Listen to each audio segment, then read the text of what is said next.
పేదలకు ఇచ్చే ఇళ్ల విషయంలో సీఎం చంద్రబాబు పచ్చి అబద్దాలు చెప్పారని మాజీ మంత్రి కాకాని గోవర్ధన్ రెడ్డి మండిపడ్డారు. ఆదివారం వైసీపీ కార్యాలయంలో ఆయన మాట్లాడారు.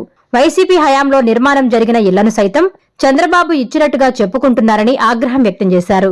ఇంటి నిర్మాణానికి 4 లక్షలు ఇస్తానని చెప్పి చంద్రబాబు ముఖం చాటేశారని, అంతన్నడు ఇంతన్నడే గంగరాజు అనే పాట చంద్రబాబుకు సరిపోతుందని అన్నారు.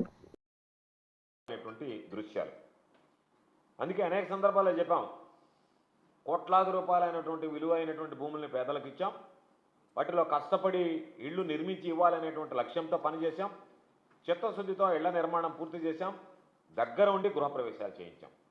ఇది మా బాధ్యతగా భావించాం. జగన్మోహన్ రెడ్డి గారు 20 లక్షల ఇళ్లు కడతానని చెప్పినటువంటి మాట కట్టుబడి ఎన్ని రకాలైనటువంటి కష్టాలు పడ్డా సరే ఇళ్ల నిర్మాణంలో ఎక్కడ కూడా ఇళ్ల స్థలాలు ఇవ్వడం, ఇళ్ల నిర్మాణం ఇవ్వడం శాచ్యురేషన్ బేసిస్లో ఎన్నడూ జరగనటువంటి పరిస్థితి.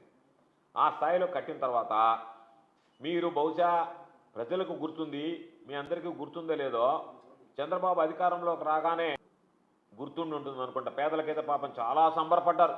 4 లక్షల రూపాయలు ఇస్తున్నాడు చంద్రబాబు, మేము ఇల్లు కట్టుకుంటాము అని చెప్పి. కొద్ది రోజులు దాలిన తర్వాత అర్బన్లోనే 4 లక్షలు, గ్రామీణంలో ఎంతవరకు ఇవ్వాలనేటువంటి మేము నిర్ణయం తీసుకుంటామని చెప్పి 4 మడత పెట్టాడు. మళ్ళీ పాట ఉంది, ఏదో సినిమా నాకు తెలియదు, ఇంత అన్నాడు అంత అన్నాడే గంగరాజు మూతమావిడి పొండు అన్నాడే అన్నట్టుగా.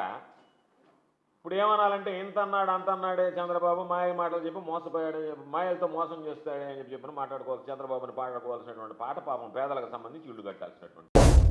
Please subscribe SS News AP.